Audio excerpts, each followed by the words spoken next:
Hva er hele navnet ditt, Emilie? Emilie Andrea Svaklinton. Og hvor gammel er du, Emilie? 12. Ikke se på. Men det er en ting jeg ikke klarer å få ut av hodet. Hva mener du med det, Emilie?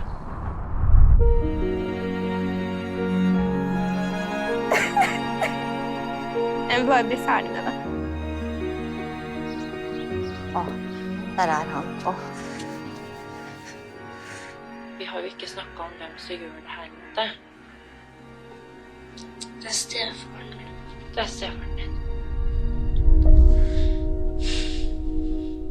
I wonder if you can say a little bit about the source of inspiration for this movie. Where did the idea come from? Reading a newspaper article from a Norwegian newspaper that has been observing over 100 court cases about violence and sexual abuse towards children. And reading all of those, I really felt that there were so many adults around each of these kids in each of these cases that should have been able to see and recognize and act and help these kids. And then I was looking at my own life, having 4 small children, and thinking of all those kids that are associated with my kids. If I was if I was able to see and recognize the kids that would need me to be able to do that. And with that, that's when I started to go into the research of child sexual abuse, and just felt very strongly that with the tool and the power that a documentary film is, you could really make a unique contribution to all the work that is being done in this field. So I guess that was the starting point for me. Through the story of Emily, we find that finally she returns to the normal. So this film, I can say, this somehow therapeutic, has a kind of therapeutic impact on her. How did you develop the plot of film based on this? Was it something that happened with plan, or was it something that happened with just chance and luck? Yeah, I think for me, when I was looking for a young person that could carry the story, and when I was introduced to Emilia, it took a while before I asked her to participate in the film, because I wanted to make sure that I would feel that she would, that the film and participating in the film would be empowering for her. I think when you make a film and are putting someone's life on the screen, especially with her story, I think that is super important. So for me, from the beginning of the filming, I felt strongly that this would have the potential to be a hopeful story, that other people could watch it and see that her life could heal. So that was important also in the casting and from the beginning, working with her. Then of course, since it is a documentary, you will not know what the story will contain, but what I knew from the beginning was that she had been away in a foster home for 5 years. And when she returned to her family, she had to get to know them again. And I guess that was the starting point. How do you start over again with that kind of a past? And I saw it a lot as a mother-daughter story in the beginning. But then things happened in her life, with the court case where she goes back to civil court facing her abuser, and also with the system trying to employ her for work. It took different routes. But I think one of the main elements that was always there was for her to be able to have a voice of her own. And we tried to pay attention to, in every scene when we were filming, to pick up on those things, if those, when those occurred. What kind of research documents you have used to create the story? Was there anything that left out that now you think was essential? I thought that it was important that the film, that you felt in the film that you were with her all the time, that we were in the present with her, so that we follow her in a period of time, and that we're not going back to interview other people that's been in her life, even though they could be crucial, that they had been crucial in her life. But for me, it was clear that using interviews with other people, it would take you out of what I feel is to stay with her and to stay with her face and her vision. But saying that, it was a lot of material that I really, really wanted to use in the film that I thought could really be a mirror to all the people that work with kids and youth, and that they could learn a lot from. It just didn't fit into the storyline of the film. But we, instead of using it in the film, we have created an educational platform that teaches teachers or police or welfare administration workers.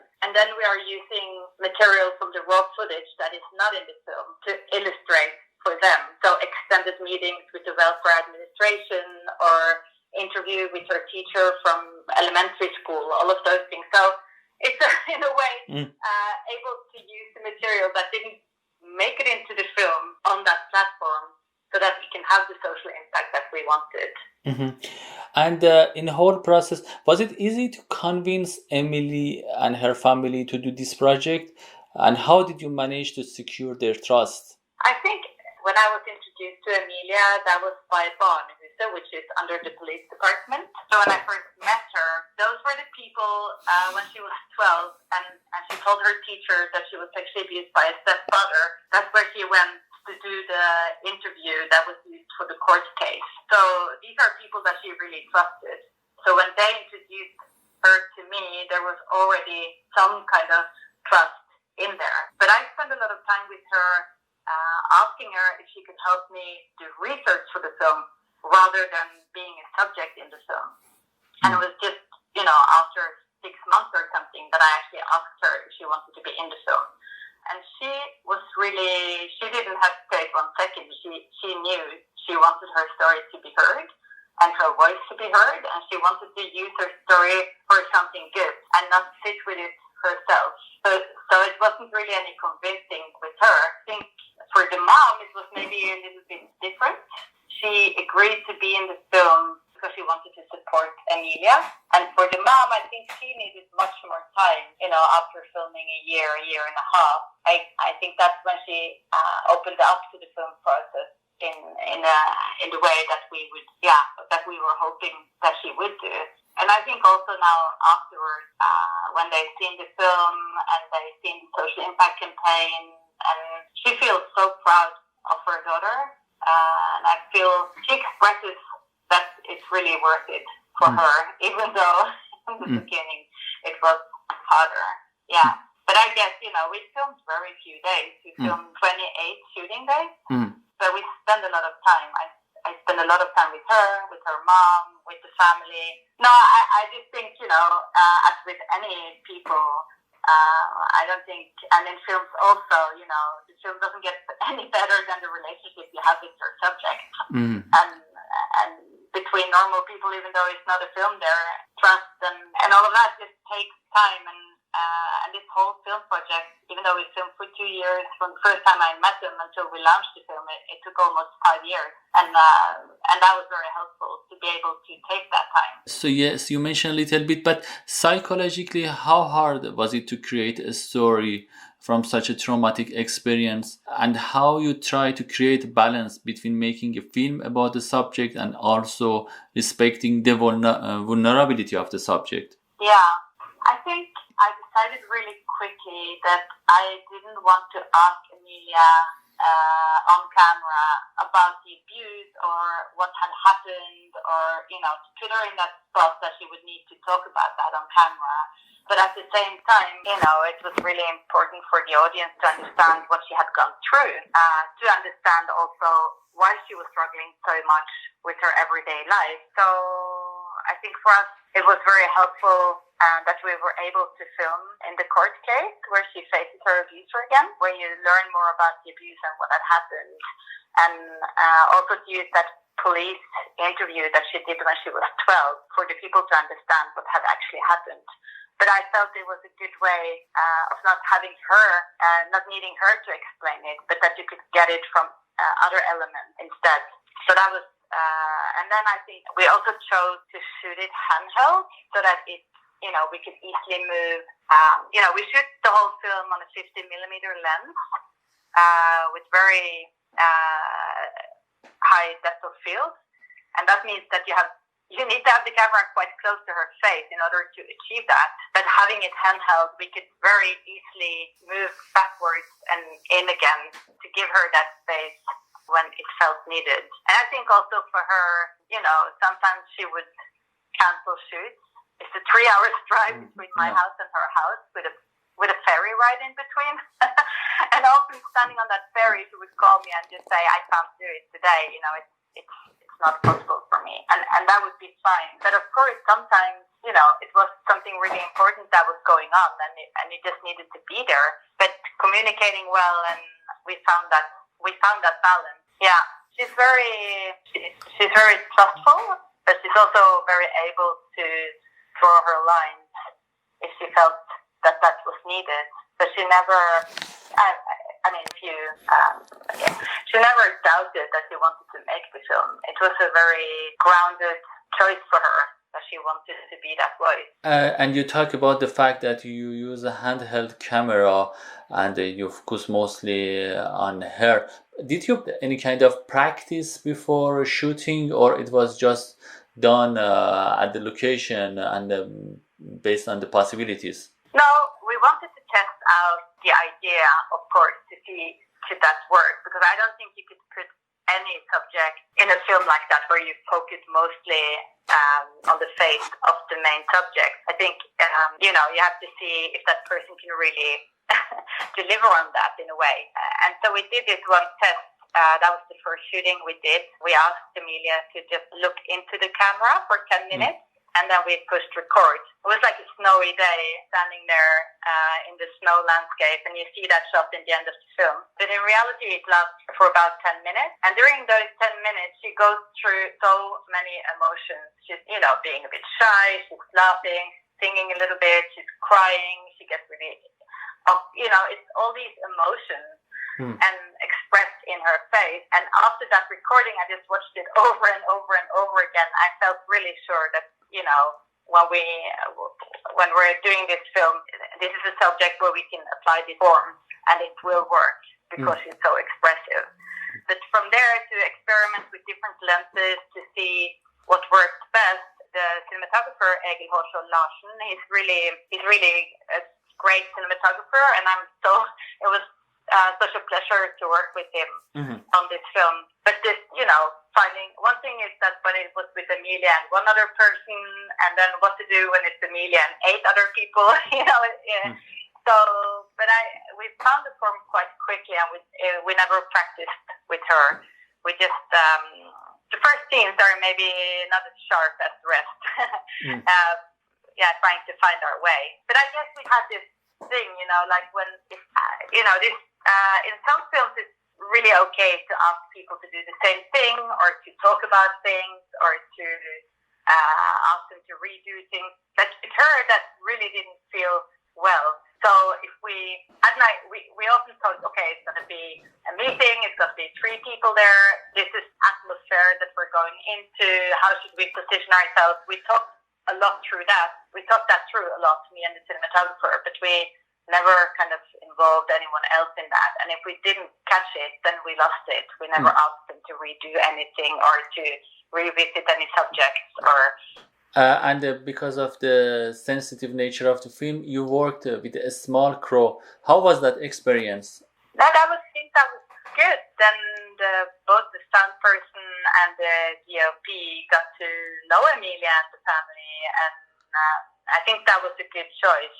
Yeah, and mostly we're in her house filming or in meetings. It didn't feel necessary to have any bigger crew. It felt like the right size. In terms of financing, how did you manage to secure the fund for the film? It was, I think when you tell funders that you want to make a film about sexual abuse, it can be some hesitation in the beginning before they can see. I think they immediately think of films where there are, censored faces, reconstructions, all of those things that expert interviews. So I think once we kind of had the first scene in there, so that you can see the cinematic quality, also because it's financed as cinema money for the big screen. Then it went quite easily, but we financed both with traditional film funds, but also governmental funding that recognized the potential of this film's contribution to the impact it can have. And then on top, innovation money for using film as a tool. So that was the main difference between this film and other films that we're doing, I guess, is that the whole film is made on developing funding, and that was to be respectful to Emilia and her family and not put them in a position where they didn't feel that they could stop the film from being made. I felt it was really important that throughout the whole shooting and throughout the editing that they could see the film and they could be able to say, no, we don't want this film to be screened.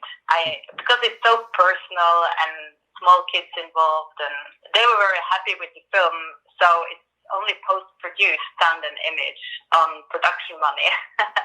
So that's why we kept it on development money for so long. The more people can watch such kind of film, the better it will be, its impact. What are your strategy for promoting films amid the coronavirus crisis? We worked with, we had a series of cinema screening and the cinema premiere in Norway on the 6th of March.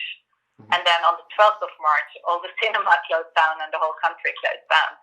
So that was, but we did get a lot of media attention, and it did almost go viral on the internet in Norway, the trailer. So it was a lot of, we got a lot of emails and requests, both from private people, but also from workplaces, universities, and so on, that they wanted to see the film.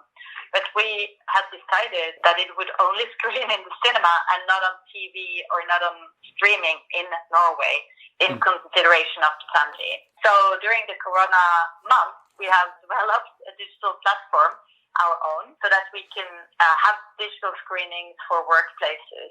And it's been a lot of bookings. So a lot of people are watching it online now together at the workplace. And both within the police department, the social welfare department, the child welfare department. So slowly it's moving and making an impact in different sectors. And just this week, we also got confirmed that it's going to be part of the curriculum at university and college universities in Norway also. So that was really great news. Because then you can reach all the students that in some years will work with young kids and young adults, and that feels great that her voice can reach them. And the last question, I just realized that you are directing your first original Netflix story in Norway. Can you tell our readers a little bit about that project and how did Netflix approach you? This is a project that I'm co-directing with Corinne van der Borg, who lives in Brooklyn in New York. And this is a Brooklyn story about 3 young girls, sports athletes. And we've been developing that film and shooting for about 2 years. And the Norwegian Film Institute has this new ambition to bridge the Norwegian production environment with North American funders. So they actually flew in Netflix, HBO, WNet, a lot of festivals to this small town in Norway, and then they picked like 20 projects that got to pitch. And I pitched that project and that pitch trailer, and then they offered us to do it together with them as a Netflix original. So we're currently editing. We're in the last 3 months of editing now, so it's very exciting. And again, it's about young people, and it's a very hopeful and inspiring story that we're really looking forward to share with the audience. I just wonder if you want to add or anything to say more about the film that might be interesting for our readers. I just want to say that if you choose to watch this film, then you also choose to help break the taboo around child sexual abuse, which also helps prevent child sexual abuse. And I think the film deals a lot with understanding trauma as well. And I would encourage you to not only watch the film, but maybe also, if you know someone that works with youth or kids, I would encourage them to watch it too. And this is the only way, I guess. This is the wish of me and Emilia, that as many people as possible will watch it and also talk about it, and that could help to break the silence.